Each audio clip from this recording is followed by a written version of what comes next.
Hello everyone, welcome back again to my YouTube channel The Komal Space, a platform which is going to boost your preparation for radiography related competitive exams. Friends, इस video में हम continue करने वाले हैं part 3 of radiographer question paper जो कि conduct करवाया था आरआरबी ने मार्च 2025 में।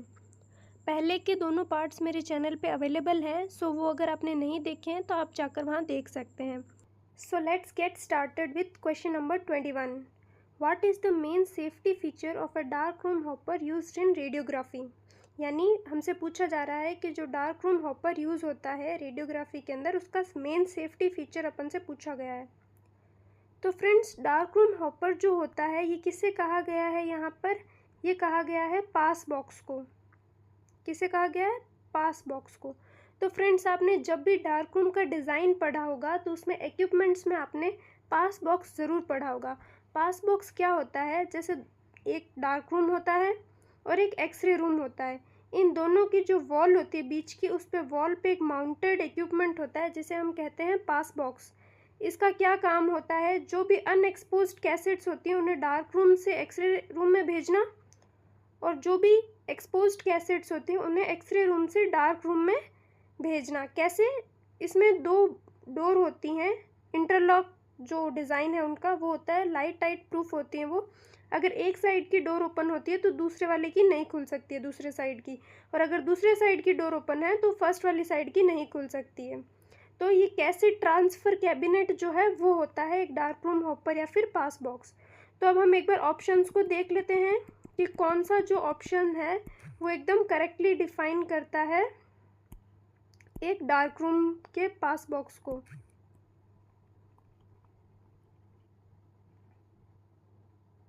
So having a look at the option number 1, it has two light tight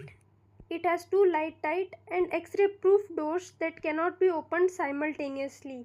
तो ये बिल्कुल करेक्ट ऑप्शन हो जाएगा फ्रेंड्स कि इसमें दो क्या होते हैं, light tight x ray proof doors होते हैं जो कि क्या नहीं हो सकते, एक साथ ओपन नहीं हो सकते। यानी अगर एक ओपन है तो दूसरा वाला बंद रहेगा।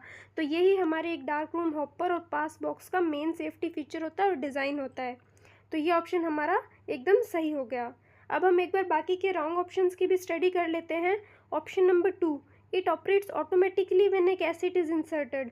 तो फ्रेंड्स, ये गलत हो जाएगा क्योंकि ये कभी भी ऑटोमेटिकली ऑपरेट नहीं होता है, इसे मैनुअली ही ऑपरेट करना होता है। यानी आप मैनुअली ही डोर को क्लोज करोगे और ओपन करोगे।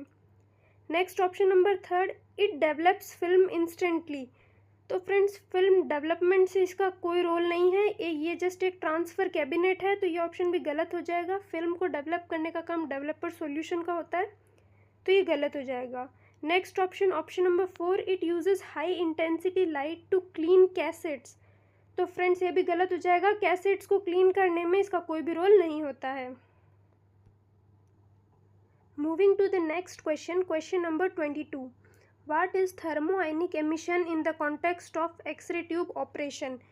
यानी यहाँ हमसे क्या पूछा गया है? पूछा गया थर्मोआयनिक एमिशन क्या होता है। तो फ्रेंड्स, मैं आपको बताऊँ, थर्मोआयनिक एमिशन जो ये हमारी एक्सरे ट्यूब होती है उसमें दो पार्ट्स होते हैं।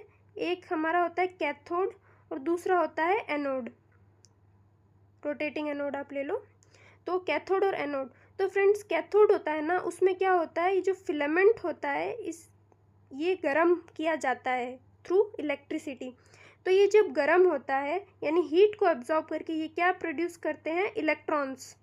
जो इलेक्ट्रॉन स्ट्राइक करता है एनोड के ऊपर और वहाँ से प्रोड्यूस होती है एक्सरेज। यानी वहाँ से क्या प्रोड्यूस होती है, एक्सरेज। तो फंक्शन क्या होता है कैथोड का कि वहाँ पे थर्मोआयनिक एमिशन के थ्रू, यानी थर्मोआयनिक एमिशन का मतलब होता है हीट को एब्जॉर्ब करके इलेक्ट्रॉन्स का एमिशन, आयंस का एमिशन, ये होता है थर्मोआयनिक एमिशन। तो कैथोड पर क्या प्रोसेस होती है, थर्मोआयनिक एमिशन, उसके थ्रू इलेक्ट्रॉन्स एनोड पे स्ट्राइक करते हैं और फिर एक्सरे प्रोड्यूस होती है। तो अब ये जो थर्मोआयनिक एमिशन है उसको कौन सा जो है हमारा ऑप्शन वो सही से बता रहा है। तो हम ऑप्शन सेकेंड को देखें, escape of electrons from a metal surface due to heat energy। यानी escape of इलेक्ट्रॉन्स का निकलना from a metal surface। यानी कैथोड की जो ये फिलामेंट है ये भी मेटल सरफेस है। मेटल सरफेस से क्या निकल रहे हैं, इलेक्ट्रॉन्स निकल रहे हैं ड्यू टू हीट एनर्जी, यानी हीट एब्जॉर्ब करने के बाद। तो यही हमारी क्या है, प्रॉपर थर्मोआयनिक एमिशन की डेफिनेशन है।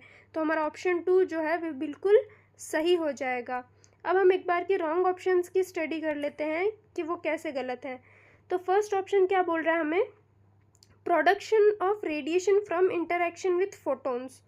तो फ्रेंड्स ये बिल्कुल गलत हो जाएगा, क्योंकि प्रोडक्शन ऑफ रेडिएशन जो है वो रेडिएशन के प्रोडक्शन से रिलेटेड बात हो गई, आयंस के प्रोडक्शन से रिलेटेड नहीं है ये बात। तो ये ऑप्शन हमारा गलत हो जाएगा। Option number 3, emission of x rays from the anode surface. तो हमें पता है कि हाँ, एनोड सरफेस से एमिशन ऑफ एक्स रेज होता है, लेकिन वो थर्मोआयनिक एमिशन के अंदर नहीं आता है, वो एक्सरे प्रोडक्शन का टॉपिक है। अगर हमसे पूछा जाता ना कि यहाँ पे एक्सरे प्रोडक्शन के कॉन्टेक्स्ट में कौन सा ऑप्शन सही है, तो फिर थर्ड ऑप्शन सही हो जाता है, लेकिन थर्मोआयनिक एमिशन के कॉन्टेक्स्ट में ये ऑप्शन जो है हमारा गलत हो जाएगा। Next option number 4, movement of electrons with in the atoms nucleus. तो फ्रेंड्स, एटम के न्यूक्लियस में इलेक्ट्रॉन्स का मूवमेंट कभी भी नहीं होता है। ये जो न्यूक्लियस है अपना, उसमें दो ही टाइप के जो एलिमेंट्स हैं वो प्रेजेंट होते हैं, एक तो अपना प्रोटॉन और दूसरा न्यूट्रॉन। इलेक्ट्रॉन वहाँ पे प्रेजेंट ही नहीं होता है, तो वहाँ के मूवमेंट, इलेक्ट्रॉन मूवमेंट से कोई जो है ये ऑप्शन गलत है, कोई रिलेटेबल नहीं है ये। तो ये ऑप्शन भी हमारा गलत हो गया। सो करेक्ट ऑप्शन है हमारा option number 2। Moving to the next question, question number 23. What is the term for the amount of electromagnetic radiation absorbed per unit mass in a patient during an X-ray procedure? हमसे पूछा गया है कि हम कौन सी term use लेंगे किसे major करने के लिए कि एक यूनिट मास के अंदर कितनी अमाउंट ऑफ रेडिएशन जो है वो अब्जॉर्ब हुई है पेशेंट के अंदर ड्यूरिंग एक्सरे प्रोसीजर। तो फ्रेंड्स, इसका आंसर हो जाएगा एब्जॉर्ब डोज, क्योंकि एब्जॉर्ब डोज की डेफिनेशन ही होती है it is the energy absorb per unit mass. तो इसकी डेफिनेशन से ही हम ये कह सकते हैं कि एब्जॉर्ब डोज क्या कैलकुलेट करती है, amount of energy absorb per unit mass. इसका जो फॉर्मूला है वो भी मैं आपको बता देती हूँ। Absorb dose D is equals to DE upon में DM, जहाँ पे DE क्या रिप्रेजेंट कर रहा है, एनर्जी, अमाउंट ऑफ एनर्जी, और DM मास को, कि कितने मास में कितनी एनर्जी एब्जॉर्ब हुई है। और इसकी जो यूनिट यूज़ की जाती है वो होती है ग्रे, जिसे आप GY भी डिनोट कर सकते हैं, यानी एब्जॉर्ब डोज की जो है यूनिट हम यूज़ करते हैं वो होती है ग्रे। अब हम रॉन्ग ऑप्शंस की तरफ भी देख लेते हैं कि वो किस चीज़ के लिए यूज़ आएंगे, मतलब वो अपन से क्वेश्चन में क्या पूछा जाएगा तब वो सही होंगे। तो फ्रेंड्स, फर्स्ट ऑप्शन है हमारे पास इक्विवेलेंट डोज। तो फ्रेंड्स, इक्विवेलेंट डोज जो होता है वो कंसीडर किया जाता है type of radiation and it's biological effect, कि वो क्या बायोलॉजिकल इफेक्ट कॉज कर रही है। ये पर्टिकुलरली एक ऑर्गन के लिए कैलकुलेट किया जाता है। हर ऑर्गन की इक्विवेलेंट डोज निकाली जाती है कि इस ऑर्गन के लिए इतनी डोज जो है, इससे ज़्यादा हो जाएगी तो वो बायोलॉजिकल डैमेज जो है कॉज करेगा। तो इक्विवेलेंट डोज क्या कैलकुलेट करता है, पर्टिकुलरली ऑर्गन एंड टिश्यू की बायोलॉजिकल इफेक्ट जो है उस रेंज को बताता है। और इसे हम कैलकुलेट कैसे करते हैं, average absorb dose into radiation waiting factor. तो ये इस कॉन्टेक्स्ट में कि भाई यूनिट मास के अंदर कितनी रेडिएशन एब्जॉर्ब हो रही है, उस कॉन्टेक्स्ट में ये क्वेश्चन, ये जो ऑप्शन है वो गलत हो जाएगा। Next option number 3, effective dose. तो फ्रेंड्स, इफेक्टिव डोज जो होती है वो क्या मेजर करती है, overall risk of the whole body, यानी पूरे बॉडी का ओवरऑल रिस्क बताती है कि भाई पेशेंट की बॉडी को इससे ज़्यादा डोज नहीं लगनी चाहिए, वर्कर की बॉडी को इससे ज़्यादा डोज नहीं लगनी चाहिए। तो वो जो रेंज है ओवरऑल बॉडी की वो बताती है इफेक्टिव डोज। तो यहाँ ये ऑप्शन गलत हो जाएगा। और फ्रेंड्स, स्कैटर डोज भी ऑप्शन गलत हो जाएगा, क्योंकि स्कैटर डोज क्या बताती है कि कोई भी रेडिएशन आई वो डिफ्लेक्ट हुई अपने पाथ से पेशेंट की बॉडी से टकरा के। तो ये क्या होती है, स्कैटर डोज होती है डिफ्लेक्शन के बाद जो है एब्जॉर्ब हुई हुई डोज। तो ये यूनिट मास के अंदर एब्जॉर्प्शन जो है उससे रिलेटेड नहीं है, तो ये ऑप्शन भी हमारा गलत हो जाएगा। तो हमारा सही ऑप्शन क्या है, option number 2। Next question, question number 24, which component of the CT control console is primarily use to adjust image contrast.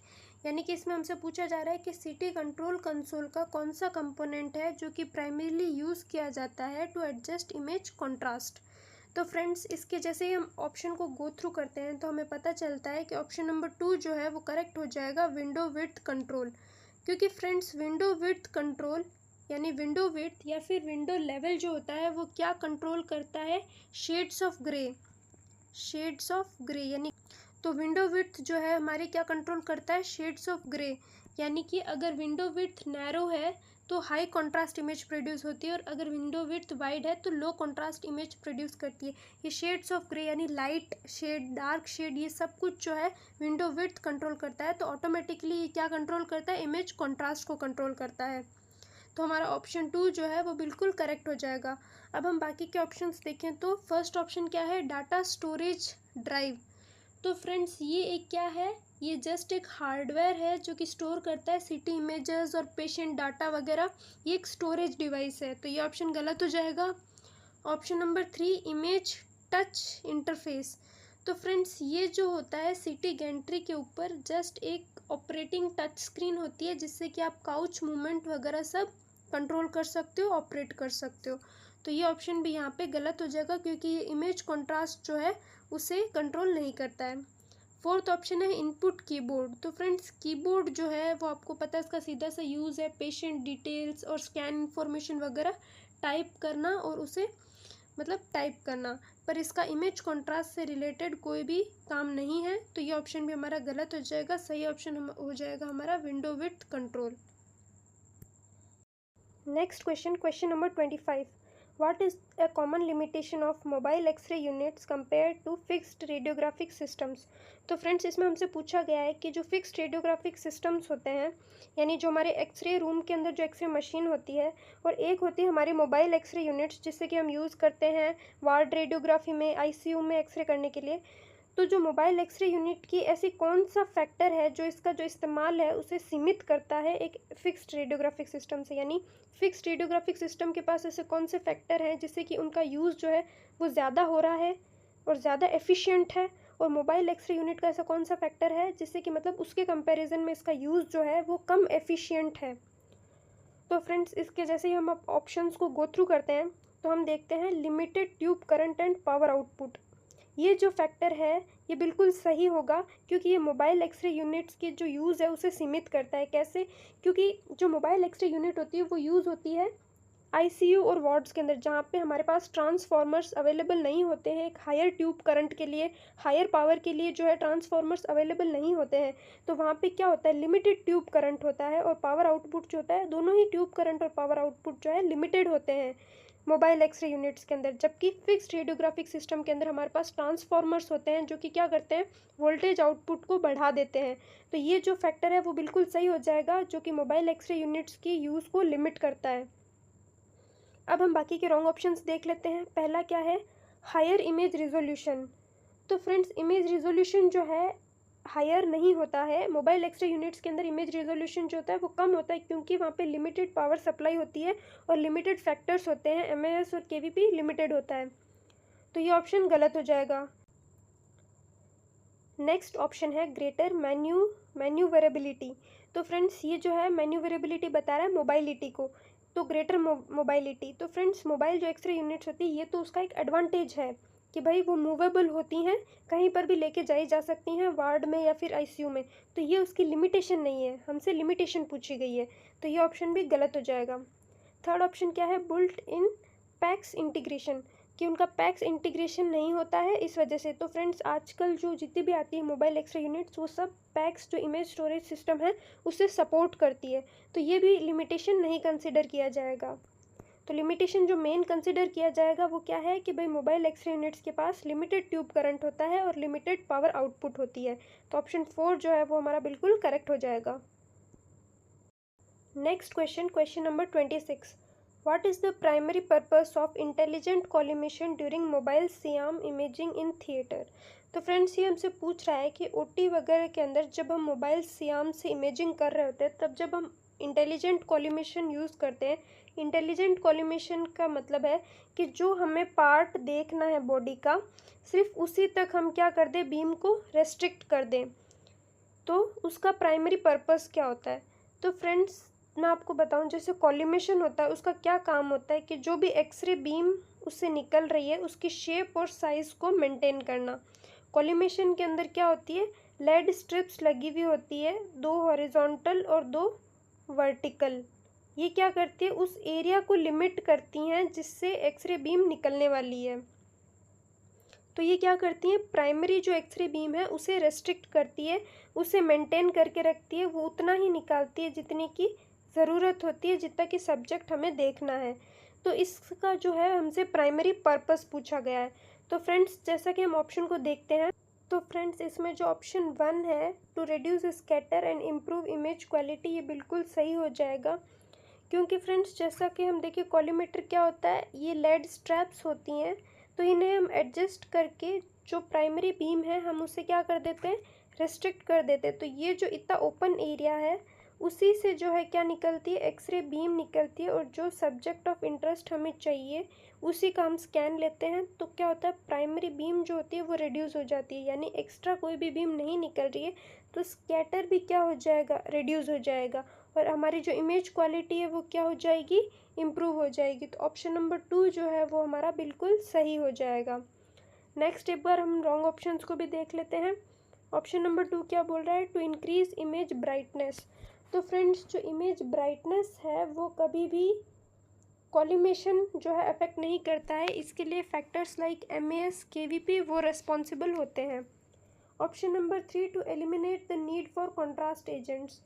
तो फ्रेंड्स कॉन्ट्रास्ट एजेंट्स की जहाँ पर भी नीड होगी तो कॉलीमेशन उस नीड को जो है फुलफिल नहीं कर सकता है, क्योंकि अगर हमें कोई भी ब्लड वेसल्स देखनी है, उन्हें हाईलाइट करके देखना है, तो वहाँ तो कॉन्ट्रास्ट एजेंट जो है वो यूज़ करना ही पड़ेगा, उसमें कॉलीमेशन जो है उसकी नीड को जो है ना एलिमिनेट नहीं कर सकता है। तो ये ऑप्शन भी गलत हो जाएगा। Next option, fourth option, to speed up the surgery. तो फ्रेंड्स सर्जरी को स्पीड अप करने में इसका कोई रोल नहीं है, ये जस्ट क्या करता है, प्राइमरी बीम को कम कर देगा, जितनी हमें चाहिए उतना ही एरिया ऑफ इंटरेस्ट जो है उसके लिए हम उतना ही कॉलीमेशन रखेंगे अगर बीम को, तो उसकी वजह से क्या होगा, स्कैटर रिड्यूस हो जाएगा और हमारी इम्प्रूव जो क्या हो जाएगी, इमेज क्वालिटी इम्प्रूव हो जाएगी। तो ऑप्शन नंबर 1 जो है वो हमारा कंप्लीटली करेक्ट हो जाएगा। Moving to the next question, question number 27, what type of X-ray tube movement is most commonly used in cranial radiography to reduce image blur। हमसे पूछा गया क्रेनियल रेडियोग्राफी में मोस्ट कॉमनली कौन सा जो एक्सरे ट्यूब मूवमेंट है वो use किया जाता है।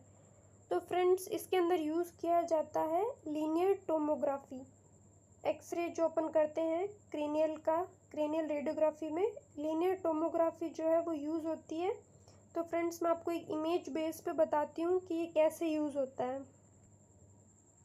सो फ्रेंड्स आप देख सकते हो लीनियर टोमोग्राफी में कैसे होता है, जो ट्यूब है और जो फिल्म है उनका अपोजिट मूवमेंट होता है, यानी ट्यूब अगर यहाँ से स्टार्ट होके यहाँ पे फिनिश हो रही है इस डायरेक्शन में, तो फिल्म जो है वहाँ से स्टार्ट होके इस डायरेक्शन में आ रही है, और इनका फोकस पॉइंट क्या होता है, स्कल वाला जो है वो एरिया जो है इनका फोकस पॉइंट होता है, और ये क्या करते हैं, ऑपोजिट डायरेक्शन में मूव करते हैं। इससे आप ऐसे समझ सकते हो कि ये है सिमिलर टू OPG मशीन जो आपने पढ़ी होगी डेंटल रेडियोग्राफी की, उसमें भी सेम यही प्रोसेस होता है। एक्सरे ट्यूब और जो इमेज रिसेप्टर होता है उसका ऑपोजिट डायरेक्शन में मूवमेंट होता है, सेम टू सेम वही प्रोसेस है। इसमें क्या होता है, स्कल की जो है एक इन्हेंस्ड इमेजिंग होती है, और साइड जो अदर जो है पार्ट्स वो ब्लर हो जाते हैं, और स्कल जो है एकदम क्लियरली इमेज होता है। सो फ्रेंड्स हमारा जो ऑप्शन 3 है लीनियर टोमोग्राफी वो बिल्कुल सही हो जाएगा। अब हम एक बार के रॉन्ग ऑप्शंस देख लेते हैं। फर्स्ट ऑप्शन जो है वो क्या है, स्टेशनरी एक्सरे एक्सपोजर। तो फ्रेंड्स स्टेशनरी एक्सरे एक्सपोजर जो है वो हम नॉर्मल एक्सरे रेडियोग्राफी में यूज़ लेते हैं, जैसे कि अपन को हैंड, रिस्ट, इन सब की जब हमें रेडियोग्राफी करनी होती है तो हम स्टेशनरी एक्सरे एक्सपोजर यूज़ लेते हैं। इसमें कॉमनली जो एक्सरे रेडियोग्राफी है टू रिड्यूस इमेज ब्लर, उसमें जो है ये काम नहीं आता है, तो ये ऑप्शन हमारा गलत हो जाएगा। सेकेंड ऑप्शन है स्पाइरल CT स्कैनिंग। तो फ्रेंड्स ये काइंड ऑफ CT जनरेशन है, स्पाइरल CT स्कैनिंग जो ऑलमोस्ट सारे बॉडी पार्ट्स के लिए होती है, सो ये ऑप्शन भी गलत हो जाएगा। फोर्थ ऑप्शन है फिक्स्ड एनोड रोटेशन। तो फ्रेंड्स ये ऑप्शन भी गलत हो जाएगा, क्योंकि एनोड रोटेशन जो है वो रोटेटिंग एनोड जो एक्सरे ट्यूब्स होती है उन सब में, सब पार्ट की रेडियोग्राफी में यूज़ आता है, तो ये यहाँ इसके कॉन्टेक्स्ट में नहीं है। यहाँ पे जो लीनियर टोमोग्राफी है वो बिल्कुल सही आंसर हो जाएगा।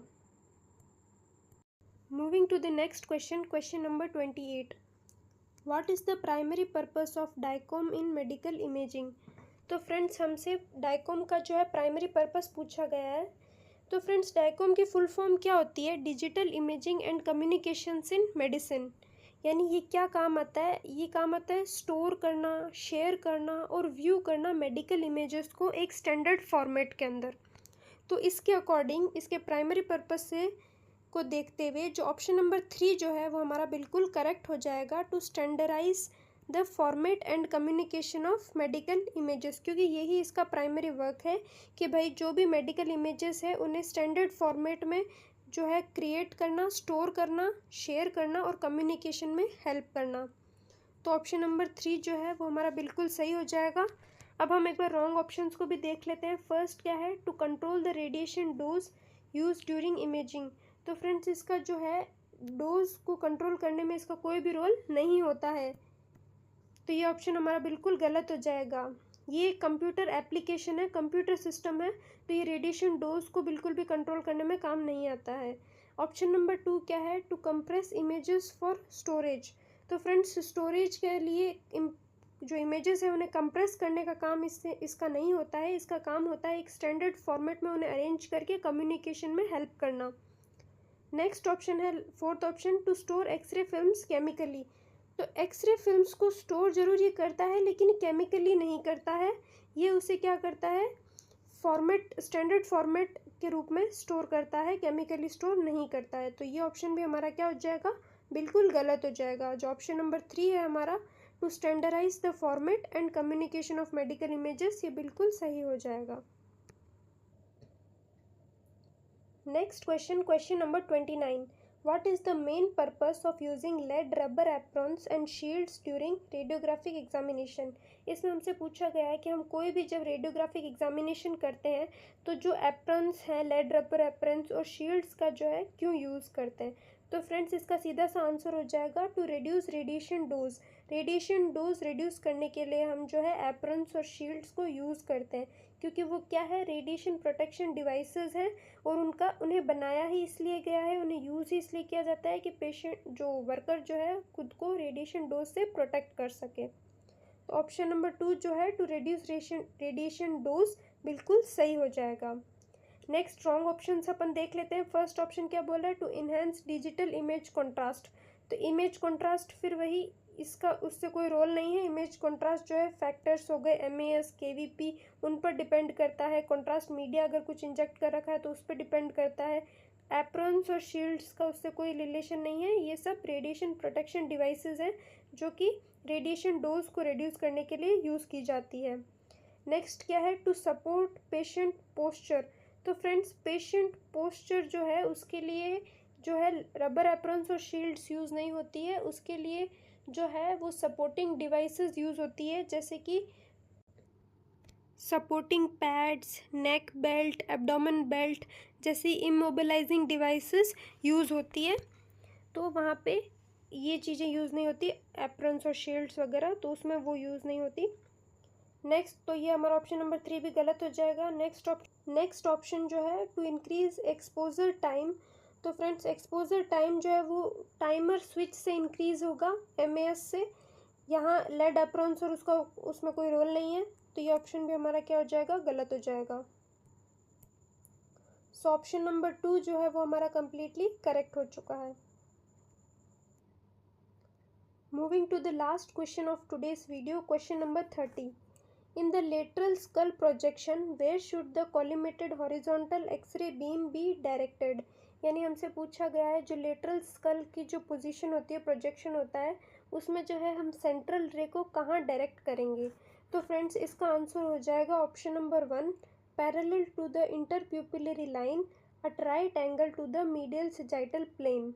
तो फ्रेंड्स ये ऑप्शन कैसे सही होगा वो मैं आपको एक इमेज के बेस पे समझाती हूँ। तो फ्रेंड्स जैसा कि आप देख सकते हैं, ये एक लेटरल स्कल की पोजीशन है जिसमें ऊपर की डायरेक्शन से एक्सरेज आने वाली है और नीचे की तरफ जो है वो एक्सरे रिसेप्टर है।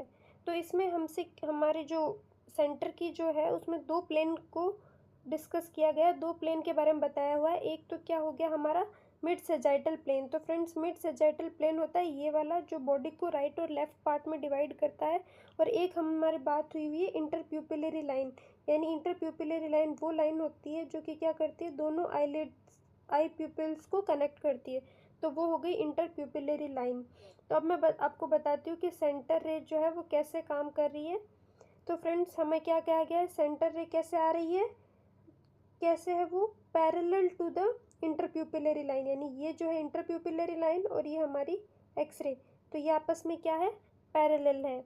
तो parallel to the interpupillary line and at a right degree, मतलब 90 डिग्री एंगल, या फिर at a right angle to the mid sagittal plane, यानी मिड सैजिटल प्लेन पे ये क्या है, 90 डिग्री के एंगल पे है, राइट एंगल पर है।